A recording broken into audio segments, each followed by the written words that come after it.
Hello, Usha medical education में आपका स्वागत है। आज का टॉपिक बहुत ही इम्पोर्टेंट है एग्जाम पॉइंट ऑफ व्यू से, पोस्टमार्टम हेमरेज। यदि आपको ये टॉपिक अच्छा लगे तो लाइक कीजिए, शेयर कीजिए, कमेंट्स कीजिए। शेयर यदि बार बार करेंगे तो जितने मेडिकल स्टूडेंट हैं या नर्सिंग स्टूडेंट हैं उनको इसका लाभ होगा।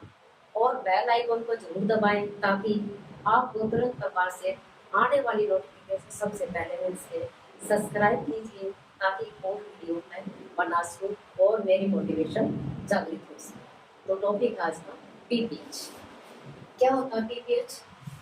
जब एक प्रेग्नेंट वुमन की डिलीवरी हो जाती है, डिलीवरी के बाद वेजाइना ट्रैक्ट से 500 ml या 500 ml से अधिक ब्लड का लॉस होता है तो उसे हम पोस्टमार्टम हेमरेज कहते हैं। ये क्लासिफिकेशन के आधार पे दो टाइप से बांटी गई है। सबसे पहले based on blood source, based on blood loss. दूसरा based on time duration. Blood loss क्या कैसे होता है? जैसे सबसे पहले माइल्ड पीपीएच में कितना ब्लड लॉस देखेंगे, 500 ml से 1000 ml तक यदि ब्लड लॉस होता है तो माइल्ड पीपीएच कहलाता है। मॉडरेट पीपीएच में 1000 से 2000 ml तक यदि ब्लीडिंग होती है, ब्लड लॉस होता है तो मॉडरेट पीपीएच कहते हैं। सीवियर पीपीएच है 2000 ml से अधिक का होना। इसमें लाइफ थ्रेटनिंग कंडीशन हो जाती है और मदर की डेथ भी हो सकती है। Based on time of duration, इसमें दो टाइप से होते हैं, प्राइमरी पीपीएच और सेकेंडरी पीपीएच। प्राइमरी पीपीएच में क्या होता है? ब्लीडिंग है 24 से, यानी जैसे ही बच्चे की डिलीवरी हुई उससे 24 आवर्स तक की जो ब्लीडिंग है उसको हम क्या कहेंगे? प्राइमरी पीपीएच कहेंगे या थर्ड स्टेज ऑफ हेमरेज कहेंगे, क्योंकि प्लेसेंटा की डिलीवरी थर्ड स्टेज में ही होती है। इस टाइम में ब्लीडिंग का होना कैसे? जैसे हमारा यूट्रस होता है, जैसे हमारा ये यूट्रस होता है, ऐसे यहाँ पे हमारी जो एंडोमेट्रियम लेयर होती है नॉन प्रेग्नेंट स्टेज में होती है, लेकिन जैसे ही प्रेगनेंसी हो जाती है तो ये हमारे डेसिडुआ बन जाती है। ये मान लो प्लेसेंटा है और ये हमारा सर्विक्स है, वेजाइनल ट्रैक्ट या बर्थ कैनाल है। जब यहाँ से जो जितने भी ये साइनस है ओपन होके अपने आप ही ब्लीडिंग स्टार्ट कर दे और डिसेंट होने से पहले या डिलीवरी होने से पहले इस प्लेसेंटा के जो ओपन साइनस है वहां से ब्लीड करने लग जाए, इनकम्प्लीट या पार्शियली हो जाए ब्लीडिंग, तो वो हम थर्ड स्टेज ऑफ हेमरेज करेंगे, जो कि बहुत ही डेंजरस है, मोस्ट कॉमन। ट्रू पीपीएच में क्या होता है? Bleeding occur after expulsion of placenta. ये ब्लीडिंग पहले हो जाती है जिसको एपीएच भी कहते थे, लेकिन अभी बच्चे की यहाँ डिलीवरी नहीं हुई थी। यहाँ क्या होता है? ब्लीडिंग एक्सपल्सन ऑफ प्लेसेंटा हो जाता है और उसके बाद ब्लीडिंग होती है, तो ये हमारी कौन सी होती है? ट्रू पीपीएच कहलाता है। अब सेकेंडरी पीपीएच में क्या होता है? 24 आवर्स से 6 वीक यानी 42 दिन तक के बीच में जब भी ब्लीडिंग होती है तो किससे? बिट्स के कारण या कोटिलिडस या मेम्ब्रेन को स्ट्रक कर जाती है यूट्रस में, उसके कारण होती है ये, तो इसको हम सेकेंडरी पीपीएच कहेंगे। अब प्लेसेंटा को के जो डिलीवरी होती है 3 इवेंट्स काम करते हैं। सबसे पहला इवेंट्स कौन सा होता है? प्लेसेंटा जो डेसिडुआ है, ये डेसिडुआ जो एंडोमेट्रियम लेयर है, प्रेग्नेंट स्टेज में डेसिडुआ बन जाती है, तो डेसिडुआ से सेपरेशन होता है। सबसे पहले प्लेसेंटा यहाँ से सेपरेट होता है, दूसरा प्लेसेंटा डिसेंट, फिर यहाँ से सेपरेट होके ये नीचे की तरफ आएगा, डिसेंट होगा, फिर ये प्लेसेंटा यहाँ से वेजाइनल पाथवे से बाहर निकल जाए, एक्सपल्सन हो जाएगा। ये 3 मतलब सेपरेशन के इवेंट्स होते हैं प्लेसेंटा के। अब साइन सिम्टम क्या होता है जब पीपीएच हम कह सकते हैं पीपीएच? सबसे पहले वेजाइनल ब्लीडिंग है 500 ml या 500 ml से ज्यादा होती है तो उसे हम क्या कहेंगे? वेजाइनल ब्लीडिंग जो कहेंगे, तो उसको पीपीएच की उसमें रखेंगे। ये दो तरह की ब्लीडिंग होती है, रिविल्ड और कंसील्ड। रिविल्ड में क्या है? सामने ब्लड बहता दिखाई देगा वेजाइनल ट्रैक्ट के थ्रू। और कंसील्ड क्या होता है? कंसील्ड में क्या होता है? जब अंदर की अंदर क्लॉट बढ़ने लग जाए और बोगी फ्लैसिड यूट्रस हो जाए, यदि हम एब्डोमेन को पैल्पेट करके देखेंगे तब पता लगेगा बहुत बड़ा सा यूट्रस है और क्लॉट अंदर की तरफ है, तो जो कि बिल्कुल गलत हो सकता है।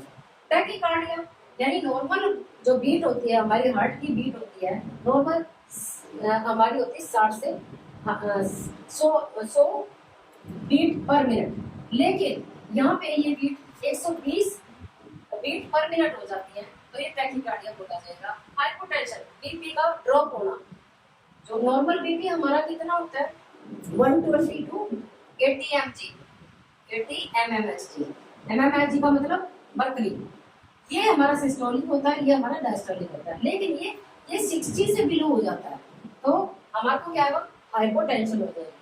वीकनेस महसूस करेगी लेडीज।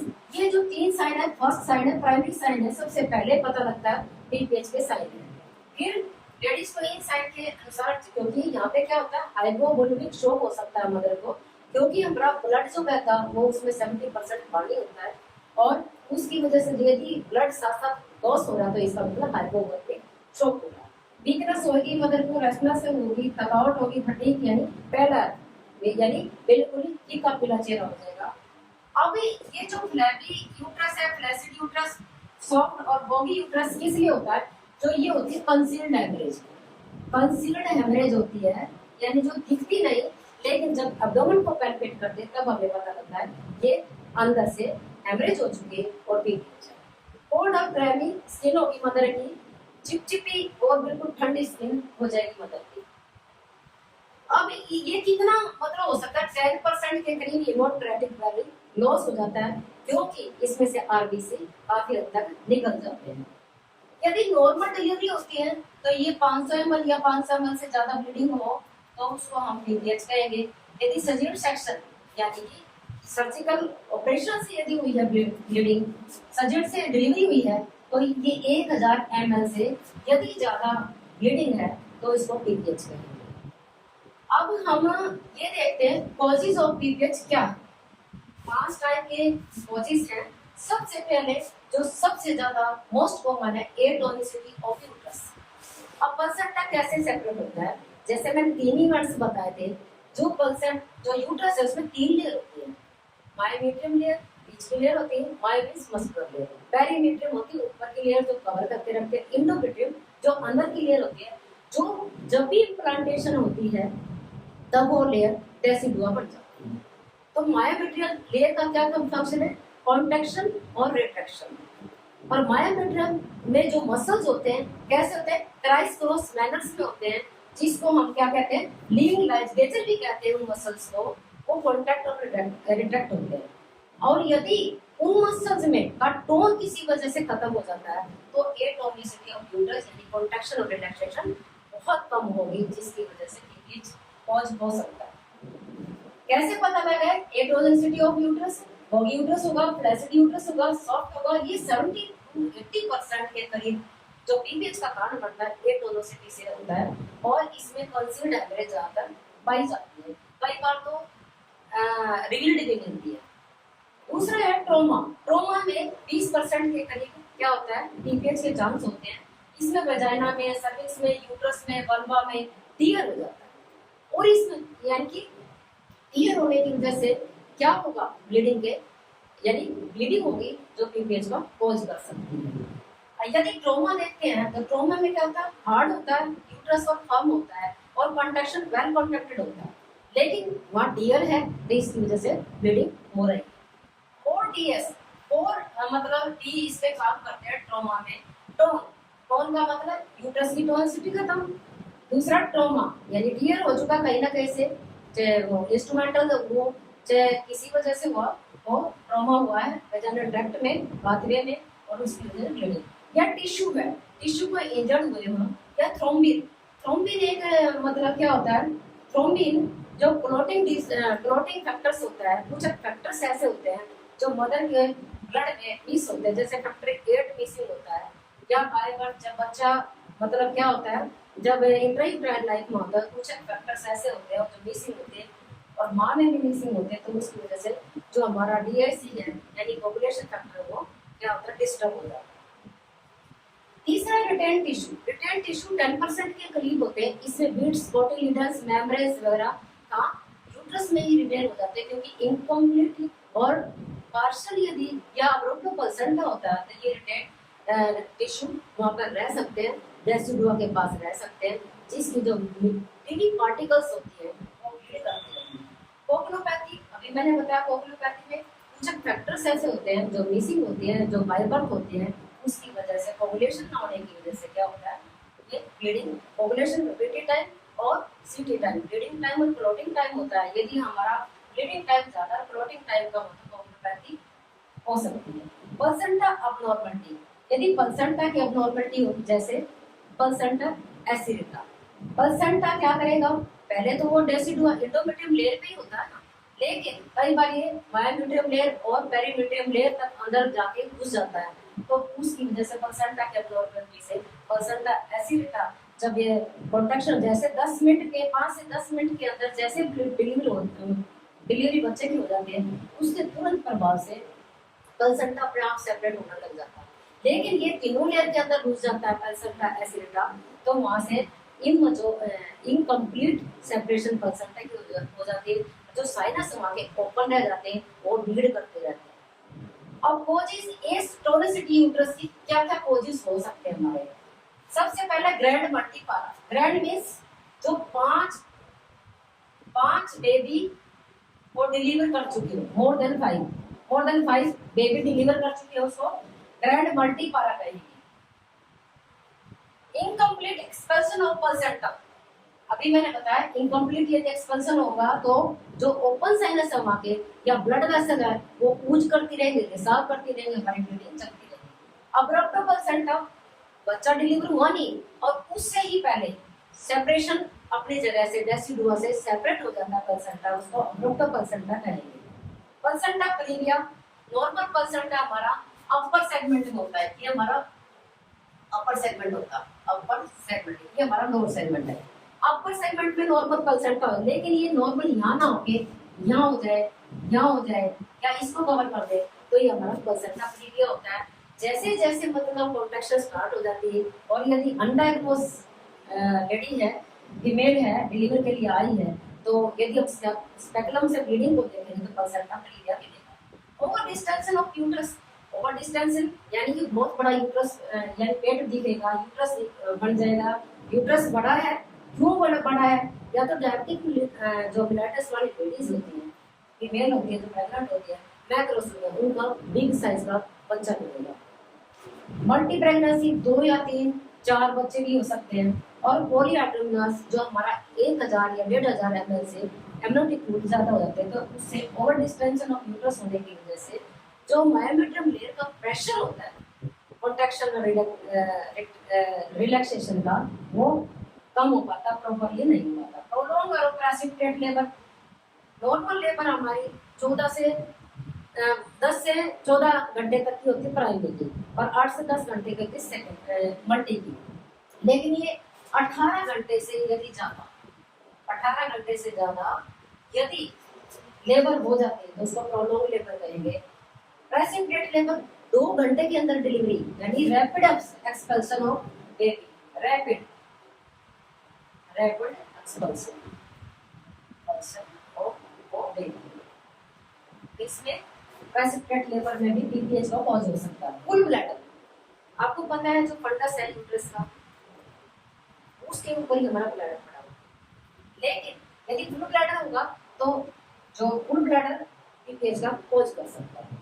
जनरल एनेस्थीसिया, यदि मदर को किसी कारण से जनरल एनेस्थीसिया दिया है तो कुछ मेडिसिन ऐसी होती है जो उसके यूट्रस के जो कॉन्ट्रैक्शन रिडक्शन है उस पर प्रभाव डालेगी और पीपीएच का कॉज कर सकती है, क्योंकि वो प्रॉपर्ली मायोमेट्रियम लेयर कॉन्ट्रैक्ट और रिट्रैक्ट नहीं कर पाएगी। Mismanagement of third stage of labour, mismanagement या तो जो अच्छी तरह से, जब मान लो कोई भी स्टाफ नर्स होती है, उस लैक ऑफ नॉलेज है और कोड को लगातार बार बार खींचती रहेगी, तो वो क्या होगा, जो मिसमैनेज ऑफ प्लेसेंटा की एक्सपेल्शन की जो मैनर्स होते हैं वो डिस्टर्ब हो जाएंगे और पीपीएच का कॉज करेंगे। इम्प्लांटेशन अबनॉर्मलिटी, प्लेसेंटा अब एसिडिटा मैंने बताया था, जो मायोमेट्रियम पेरीमेट्रियम के अंदर उसकी जो इरोड कर जाती है प्लेसेंटा की जो गिल्लाई है।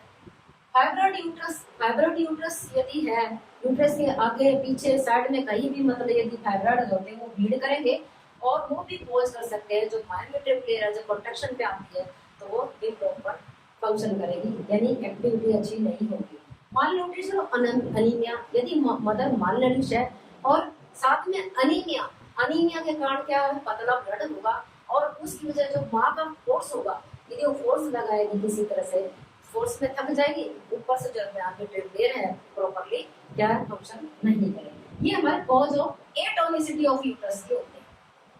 अब यदि हम ट्रॉमा में देखें, ट्रॉमा में 4 ये की होते हैं, इसमें यदि ऐसा कुछ होता है तो हम यहाँ से देख लेते हैं।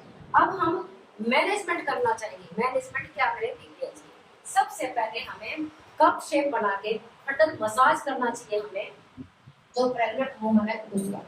जब तक मसाज करें जब तक कि जो हमारा यूट्रस है वो कैसा नहीं हो जाए, हार्ड बॉल की तरह ना हो जाए। जब तक फंडल मसाज करें, हार्ड बॉल का मतलब है यानी यूट्रस कॉन्ट्रैक्ट और रिट्रैक्ट होगा। दूसरा हमारा ऑक्सीटोसिन ड्रिप कंटिन्यूस करेंगे यदि पीपीएच किसी को है तो। ड्रग्स देंगे, मेथर्जिन 0.2 mg आईवी देंगे ताकि जो हमारी ब्लीडिंग है वो किसी तरह से कम हो सके। लेकिन कई हालात में मेथर्जिन को हम नहीं दे पाते, जैसे pre eclampsia, HELLP syndrome, eclampsia, ऐसी कंडीशन में ये क्या करेगा, और ज्यादा रिस्क को बढ़ा देगा।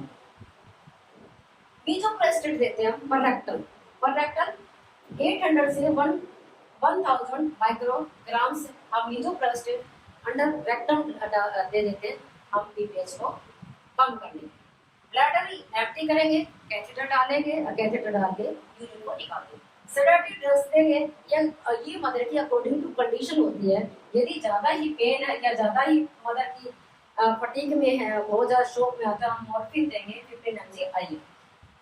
अब ओटी में ले जाएंगे अंडर जीए, जनरल एनेस्थीसिया देंगे मदर को। यदि प्लेसेंटा हमारा किसी हालत में भी निकल नहीं रहा है तो क्या करेंगे, ओटी में ले जाके हम परवेजेनस स्पेकुलम लगा के एग्जामिनेशन करेंगे मदर का, कहाँ से इसकी ब्लीडिंग है, कॉज ऑफ ब्लीडिंग देखेंगे, टीयर है, रिटेंड है, अडियल है, मतलब हमारा प्लेसेंटा अडियल हो चुका या प्लेसेंटा एसिडेटा है, मायोमेट्रियम और पेरिमेट्रियम में घुस चुका है, तो यहाँ पे प्रोस्टाग्लैंडिन F2 इंजेक्शन डायलोप्रोस्ट लगाएंगे।